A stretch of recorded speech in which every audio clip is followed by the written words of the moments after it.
ओम श्री परमात्मने नमः। नमस्ते दोस्तों, भगवत गीता की इस यात्रा में आपका स्वागत है, अभिनंदन है। आज हम भगवत गीता के दूसरे अध्याय के 48वें श्लोक में प्रवेश करेंगे। तो चलिए प्रारंभ करते हैं। वसुदेवसुतं देवं कंसचाणूरमर्दनं देवकी परमानन्दं कृष्णं वन्दे जगद्गुरुम्। अथ श्रीमद्भगवद्गीता द्वितीयोऽध्यायः। श्रीभगवान् उवाच योगस्थः कुरु कर्माणि सङ्गं त्यक्त्वा धनञ्जय सिद्ध्यसिद्ध्यो समो भूत्वा समत्वं योग उच्यते। हे धनंजय, तू आसक्ति का त्याग करके सिद्धि असिद्धि में सम होकर योग में स्थित हुआ कर्मों को कर, क्योंकि समत्व ही योग कहा जाता है। संगम त्यक्त्वा, किसी भी कर्म में, किसी भी कर्म के फल में, किसी भी देश काल घटना परिस्थिति अंतःकरण बाह्यकरण आदि प्राकृत वस्तु में तेरी आसक्ति न हो, तभी तू निर्लिप्तता पूर्वक कर्म कर सकता है। अगर तू कर्म फल आदि किसी में भी चिपक जाएगा तो निर्लिप्तता कैसे रहेगी, और निर्लिप्तता रहे बिना वह कर्म मुक्तिदायक कैसे होगा। सिद्ध्य सिद्ध्यो समो भूत्वा, आसक्ति के त्याग का परिणाम क्या होगा? परिणाम यह होगा कि सिद्धि और असिद्धि में समता हो जाएगी। कर्म का पूरा होना अथवा न होना, सांसारिक दृष्टि से उसका फल अनुकूल होना अथवा प्रतिकूल होना, उस कर्म को करने से आदर निरादर, प्रशंसा निंदा होना, अंतःकरण की शुद्धि होना अथवा न होना आदि आदि जो सिद्धि और असिद्धि है उसमें सम रहना चाहिए। कर्म योगी की इतनी समता अर्थात निष्काम भाव होना चाहिए कि कर्मों की पूर्ति हो चाहे न हो, फल की प्राप्ति हो चाहे न हो, अपनी मुक्ति हो चाहे न हो, मुझे तो केवल कर्तव्य कर्म करना है। साधक को असंगता का अनुभव न हुआ हो, उसमें समता न आई हो, तो भी उसका उद्देश्य असंग होने का, सम होने का ही हो। जो बात उद्देश्य में आ जाती है वही अंत में सिद्ध हो जाती है। अतः साधन रूप समता से अर्थात अंतःकरण की समता से साध्य रूप समता स्वतः आ जाती है। तदा योगम वाप्स्यसि। दूसरे अध्याय का 53वां श्लोक। योगस्थः कुरु कर्माणि, सिद्धि असिद्धि में सम होने के बाद उस समता में निरंतर अटल स्थित रहना ही योगस्थ होना है। जैसे किसी कार्य के आरंभ में गणेश जी का पूजन करते हैं तो उस पूजन को कार्य करते समय हरदम साथ में नहीं रखते, ऐसे ही कोई यह न समझ ले कि आरंभ में एक बार सिद्धि असिद्धि में सम हो गए तो अब उस समता को हरदम साथ में नहीं रखना है, राग द्वेष करते रहना है। इसलिए भगवान कहते हैं कि समता में हरदम स्थित रहते हुए ही कर्तव्य कर्म को करना चाहिए। समत्वम योग उच्यते, समता ही योग है, अर्थात समता परमात्मा का स्वरूप है।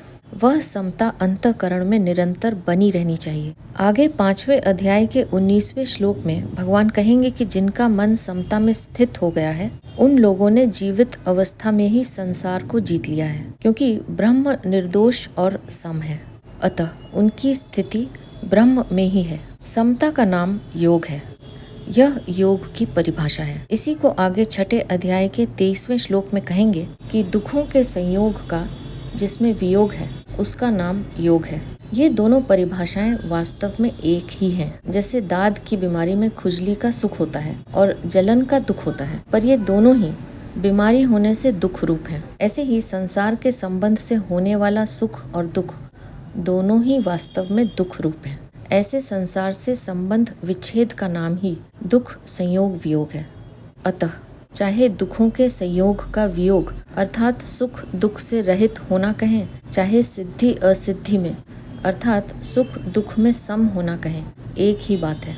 इस श्लोक का तात्पर्य यह हुआ कि स्थूल सूक्ष्म और कारण शरीर से होने वाली मात्र क्रियाओं को केवल संसार की सेवा रूप से करना चाहिए, अपने लिए नहीं। ऐसा करने से ही समता आएगी। बुद्धि और समता संबंधी विशेष बात। बुद्धि दो तरह की होती है, अव्यवसायत्मिका और व्यवसायत्मिका, जिसमें सांसारिक सुख, भोग, आराम, मान, बड़ाई आदि प्राप्त करने का ध्येय होता है, वह बुद्धि अव्यवसायत्मिका होती है। गीता दूसरे अध्याय का 44वां श्लोक, जिसमें समता की प्राप्ति करने का, अपना कल्याण करने का ही उद्देश्य रहता है, वह बुद्धि व्यवसायत्मिका होती है। गीता दूसरे अध्याय का 41वां श्लोक। अव्यवसायत्मिका बुद्धि अनंत होती है और व्यवसायत्मिका बुद्धि एक होती है। जिसकी बुद्धि अव्यवसायत्मिका होती है वह स्वयं अव्यवसायी, अव्यवस्थित होता है। बुद्ध्यो व्यवसायी नाम, दूसरे अध्याय का 41वां श्लोक। तथा वह संसारी होता है। जिसकी बुद्धि व्यवसायत्मिका होती है वह स्वयं व्यवसायी, व्यवस्थित होता है। व्यवस्थितो ही सह, 9वें अध्याय का 30वां श्लोक। तथा वह साधक होता है। समता भी दो तरह की होती है, साधन रूप समता और साध्य रूप समता।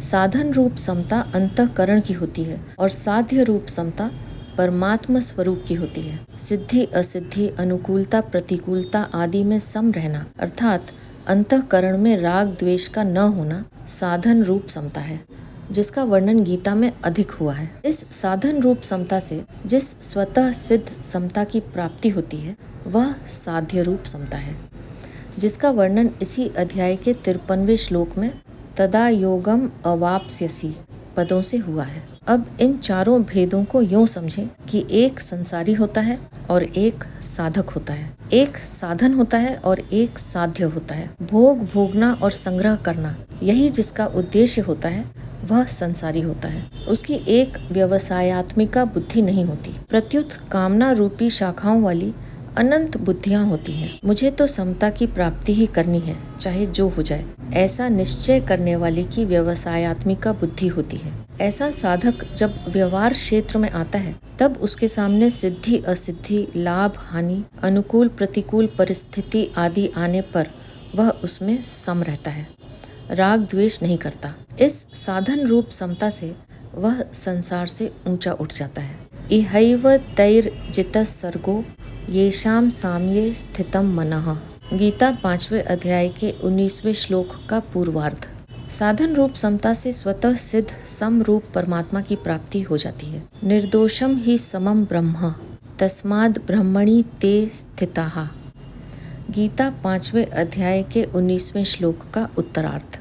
यहाँ परिशिष्ट भाव 39वें से 48वें श्लोक तक जिस सम बुद्धि का वर्णन हुआ है, सकाम कर्म की अपेक्षा उस सम बुद्धि की श्रेष्ठता भगवान आगे के श्लोक में बताते हैं। दूरेण ह्यवरन् कर्म बुद्धि योगा धनंजय, बुद्धौ शरणम् अन्विच्छ कृपणान फल हेतवः।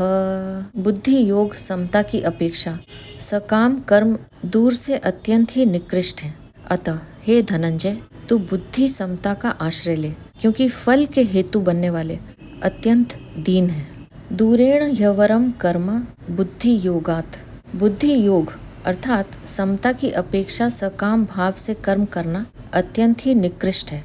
कारण कि कर्म भी उत्पन्न और नष्ट होते हैं तथा उन कर्मों के फल का भी संयोग और वियोग होता है, परंतु योग समता नित्य है, उसका कभी वियोग नहीं होता, उसमें कोई विकृति नहीं आती। अतः समता की अपेक्षा सकाम कर्म अत्यंत ही निकृष्ट है।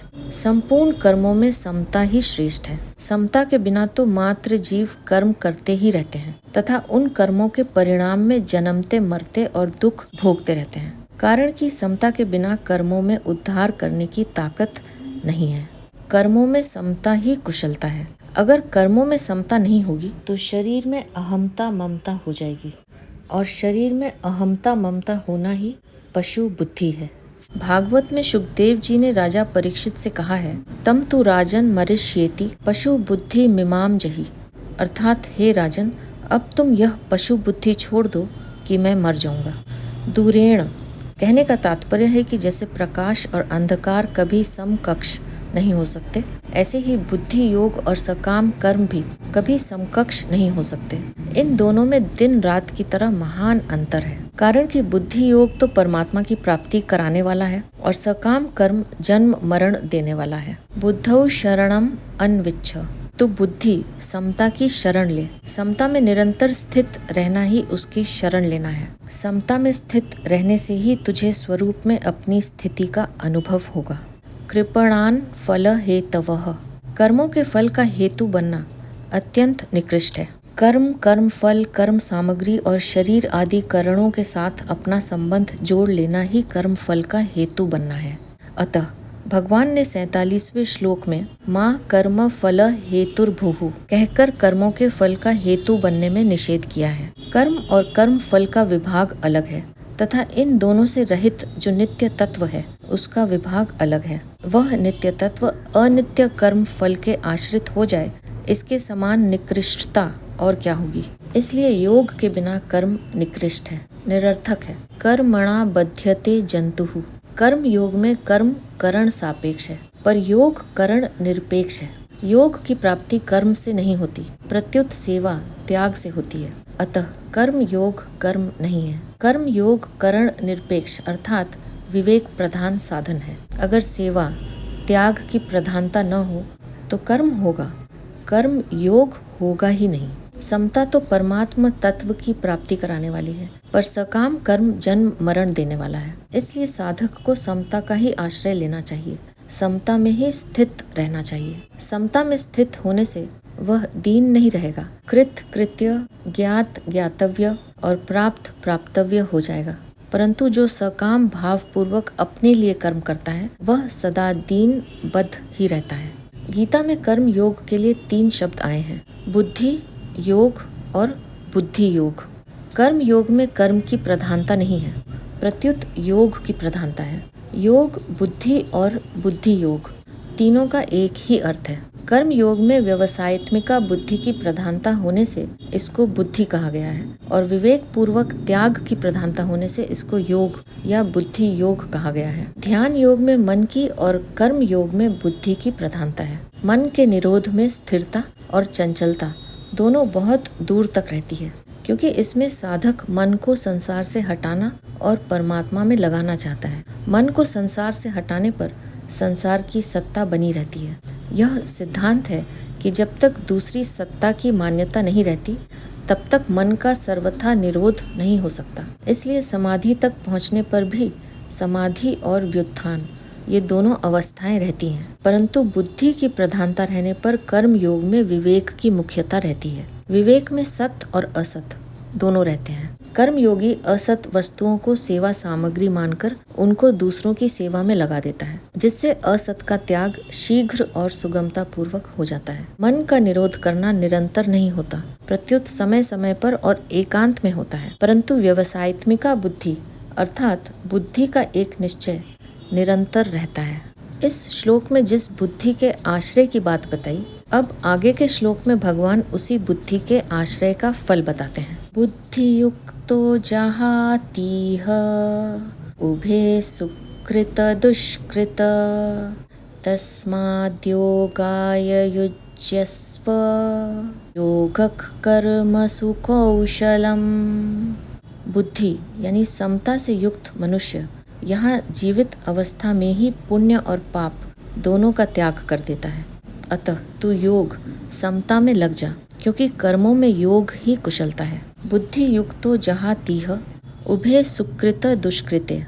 समता युक्त मनुष्य जीवित अवस्था में ही पाप पुण्य का त्याग कर देता है, अर्थात उसको पुण्य पाप नहीं लगते, वह उनसे रहित हो जाता है। जैसे संसार में पुण्य पाप होते ही रहते हैं, पर सर्वव्यापी परमात्मा को वे पुण्य पाप नहीं लगते, ऐसे ही जो समता में निरंतर स्थित रहता है उसको पुण्य पाप नहीं लगते। गीता 2 अध्याय का 38वां श्लोक। समता एक ऐसी विद्या है जिससे मनुष्य संसार में रहता हुआ ही संसार से सर्वथा निर्लिप्त रह सकता है। जैसे कमल का पत्ता जल से ही उत्पन्न होता है और जल में ही रहता है, पर वह जल से लिप्त नहीं होता, ऐसे ही समता युक्त मनुष्य संसार में रहते हुए भी संसार से निर्लिप्त रहते हैं। पुण्य पाप उसका स्पर्श नहीं करते, अर्थात वह पुण्य पाप से असंग हो जाता है। वास्तव में यह स्वयं चेतन स्वरूप पुण्य पाप से रहित है ही। केवल असत पदार्थों शरीर आदि के साथ संबंध जोड़ने से ही पुण्य पाप लगते हैं। अगर यह असत पदार्थों के साथ संबंध न जोड़े तो यह आकाश की तरह निर्लिप्त रहेगा, इसको पुण्य पाप नहीं लगेंगे। तस्माद् योगाय युज्यस्व, इसलिए तुम योग में लग जाओ, अर्थात निरंतर समता में स्थित रहो। वास्तव में समता तुम्हारा स्वरूप है, अतः तुम नित्य निरंतर समता में ही स्थित रहते हो। केवल राग द्वेष के कारण तुम्हें उस समता का अनुभव नहीं हो रहा है। अगर तुम हरदम समता में स्थित न रहते तो सुख और दुख का ज्ञान तुम्हें कैसे होता, क्योंकि ये दोनों ही अलग अलग हैं। जब इन दोनों का तुम्हें ज्ञान होता है तो तुम इनके आने जाने में सदा सम रूप से रहते हो। इसी समता का तुम अनुभव करो। योगक कर्मसु कौशलम, कर्मों में योग ही कुशलता है, अर्थात कर्मों की सिद्धि असिद्धि में और उन कर्मों के फल की प्राप्ति अप्राप्ति में सम रहना ही कर्मों में कुशलता है। उत्पत्ति विनाशशील कर्मों में योग के सिवाय दूसरी कोई महत्व की चीज नहीं है। इन पदों में भगवान ने योग की परिभाषा नहीं बताई है, प्रत्युत योग की महिमा बताई है। अगर इन पदों का अर्थ कर्मों में कुशलता ही योग है ऐसा किया जाए तो क्या आपत्ति है? अगर ऐसा अर्थ किया जाएगा तो जो बड़ी कुशलता से सावधानी पूर्वक चोरी करता है उसका वह चोरी रूप कर्म भी योग हो जाएगा। अतः ऐसा अर्थ करना अनुचित है। कोई कह सकता है कि हम तो विहित कर्मों को ही कुशलता पूर्वक करने का नाम योग मानते हैं, परंतु ऐसा मानने से मनुष्य कुशलता पूर्वक सांगोपांग किए गए कर्मों के फल में बंध जाएगा, जिससे उसकी स्थिति समता में नहीं रहेगी। अतः यहाँ कर्मों में योग ही कुशलता है ऐसा अर्थ लेना ही उचित है, कारण कि कर्मों को करते हुए भी जिसके अंतःकरण में समता रहती है वह कर्म और उनके फल में बंधेगा नहीं। इसलिए उत्पत्ति विनाशशील कर्मों को करते हुए समभाव रहना ही कुशलता है, बुद्धिमानी है। दूसरी बात, पीछे के 2 श्लोकों में तथा इस श्लोक के पूर्वार्ध में भी योग समता का ही प्रसंग है, कुशलता का प्रसंग ही नहीं है। इसलिए भी कर्मों में योग ही कुशलता है, यह अर्थ लेना प्रसंग के अनुसार युक्ति युक्त है। यहाँ परिशिष्ट भाव यह है कि इस श्लोक में आए योगक कर्मसु कौशलम पदों पर विचार करें तो इनके 2 अर्थ लिए जा सकते हैं। पहला, कर्मसु कौशलम योगः, अर्थात कर्मों में कुशलता ही योग है, और दूसरा कर्मसु योगक कौशलम, अर्थात कर्मों में योग ही कुशलता है। अगर पहला अर्थ लिया जाए कि कर्मों में कुशलता ही योग है तो जो बड़ी कुशलता से सावधानी से चोरी ठगी आदि कर्म करता है उसका कर्म योग हो जाएगा, परंतु ऐसा मानना उचित नहीं है और यहाँ निषिद्ध कर्मों का प्रसंग भी नहीं है। अगर यहाँ शुभ कर्मों को ही कुशलता पूर्वक करने का नाम योग माने तो मनुष्य कुशलता पूर्वक सांगोपांग किए हुए शुभ कर्मों के फल से बंध जाएगा। फले सक्तो निबध्यते, गीता 5वें अध्याय का 12वां श्लोक। अतः उसकी स्थिति समता में नहीं रहेगी और उसके दुखों का नाश नहीं होगा। शास्त्र में आया है कर्मणा बध्यते जंतुः, अर्थात कर्मों से मनुष्य बंध जाता है। अतः जो कर्म स्वभाव से ही मनुष्य को बांधने वाले हैं वे ही मुक्ति देने वाले हो जाएं, यही वास्तव में कर्मों में कुशलता है। मुक्ति योग से समता से होती है, कर्मों में कुशलता से नहीं। योग यानी समता का आदि और अंत नहीं होता, परंतु कर्म कितने ही बढ़िया हों उनका आरंभ तथा अंत होता है और उनके फल का भी संयोग तथा वियोग होता है। जिसका आरंभ और अंत संयोग तथा वियोग होता है उसके द्वारा मुक्ति की प्राप्ति कैसे होगी? नाशवान के द्वारा अविनाशी की प्राप्ति कैसे होगी? समता तो परमात्मा का स्वरूप है। निर्दोषम ही समम ब्रह्मा, गीता 5वें अध्याय का 19वां श्लोक। अतः महत्व योग का है, कर्मों का नहीं। अगर पहला अर्थ ही ठीक माना जाए तो भी कुशलता के अंतर्गत समता निष्काम भाव को ही लेना पड़ेगा। अगर कर्मों में कुशलता ही योग है तो कुशलता क्या है? इसके उत्तर में यह कहना ही पड़ेगा कि योग समता ही कुशलता है। ऐसी स्थिति में कर्मों में योग ही कुशलता है, ऐसा सीधा अर्थ क्यों न ले लिया जाए? जब योगक कर्मसु कौशलम पदों में योग शब्द आया ही है तो फिर कुशलता का अर्थ योग लेने की जरूरत ही नहीं है। अगर प्रकरण पर विचार करें तो योग समता का ही प्रकरण चल रहा है, कर्मों की कुशलता का नहीं। समत्वम योग उच्यते कहकर योग की परिभाषा भी बता चुके हैं। अतः इस प्रकरण में योग ही विधेय है, कर्मों में कुशलता विधेय नहीं है। योग ही कर्मों में कुशलता है, अर्थात कर्मों को करते हुए हृदय में समता रहे, राग द्वेष न रहे, यही कर्मों में कुशलता है। इसलिए योगक कर्मसु कौशलम यह योग की परिभाषा नहीं है, प्रत्युत योग की महिमा है। इसी श्लोक के पूर्वार्ध में भगवान ने कहा है कि समता से युक्त मनुष्य पुण्य और पाप दोनों से रहित हो जाता है। अगर मनुष्य पुण्य और पाप दोनों से रहित हो जाए तो फिर कौन सा कर्म कुशलता से किया जाएगा। अतः पुण्य और पाप से रहित होने का यह अर्थ नहीं है कि वह कोई भी क्रिया नहीं करता, क्योंकि कोई भी मनुष्य किसी भी अवस्था में क्षण मात्र भी कर्म किए बिना नहीं रह सकता। गीता 3 अध्याय का 5वां श्लोक। अतः यहाँ पुण्य और पाप दोनों से रहित होने का अर्थ है उनके फल से रहित होना, उनके फल से मुक्त होना। आगे 51वें श्लोक में भी भगवान ने फलम त्यक्त्वा पदों से फल के त्याग की बात कही है। वहाँ अकुशल कर्म के अंतर्गत सकाम भाव से किए जाने वाले और शास्त्र निषिद्ध कर्म आए हैं तथा कुशल कर्म के अंतर्गत निष्काम भाव से किए जाने वाले शास्त्र विहित कर्म आए हैं। अकुशल और कुशल कर्मों का तो आदि अंत होता है, पर योग का आदि अंत नहीं होता। बांधने वाले राग द्वेष हैं, कुशल अकुशल कर्म नहीं। अतः राग पूर्वक किए गए कर्म कितने ही श्रेष्ठ क्यों न हो, वे बांधने वाले हैं ही, क्योंकि उन कर्मों से ब्रह्म लोक की प्राप्ति भी हो जाए तो भी वहां से लौटकर पीछे आना पड़ता है। गीता 8वें अध्याय का 16वां श्लोक। इसलिए जो मनुष्य अकुशल कर्म का त्याग द्वेष पूर्वक नहीं करता, कुशल कर्म का आचरण राग पूर्वक नहीं करता, वही वास्तव में त्यागी, बुद्धिमान, संदेह रहित और अपने स्वरूप में स्थित है। गीता 18वें अध्याय का 10वां श्लोक। उपर्युक्त विवेचन से सिद्ध हुआ कि योगक कर्मसु कौशलम पदों का अर्थ कर्मों में योग ही कुशलता है, ऐसा ही मानना चाहिए। भगवान भी योग में स्थित होकर कर्म करने की आज्ञा देते हैं। योगस्थक कुरु कर्माणि 2 अध्याय का 48वां श्लोक। तात्पर्य है कि कर्मों का महत्व नहीं है, प्रत्युत योग समता का ही महत्व है। अतः कर्मों में योग ही कुशलता है। इस श्लोक को पुष्ट करने के लिए भगवान आगे के श्लोक में उदाहरण देते हैं, जिन्हें लेकर हम अपनी अगली प्रस्तुति में फिर उपस्थित होंगे। अब मैं आपसे आज्ञा लूंगी। आप अपना ध्यान रखिए, हमेशा खुश रहिए, मुस्कुराते रहिए। आपका बहुत बहुत धन्यवाद। ओम श्री परमात्मने नमः।